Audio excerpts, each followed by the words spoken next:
अच्छी अच्छी कहानी देखने के लिए हमारे चैनल को सब्सक्राइब करें। एक गांव में दो दोस्त रहते थे, अहमद और सलमान। दोनों बचपन के साथी थे और हर वक्त साथ खेलते हंसते। गांव के सब लोग उनकी दोस्ती की मिसाल देते थे।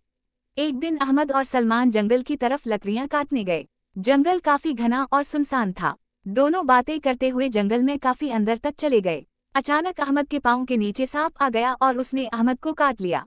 अहमद दर्द से चीखने लगा। सलमान फौरन घबरा गया, मगर उसने हिम्मत न हारी। उसने अपनी कमीज फाड़कर अहमद के पांव पर पिटी बांधी ताकि जहर फैल ना सके। फिर अहमद को अपनी पीठ पर उठाकर दौड़ता हुआ गांव ले आया। गांव के हकीम ने फौरन इलाज शुरू किया। कुछ देर बाद अहमद की हालत बेहतर होने लगी।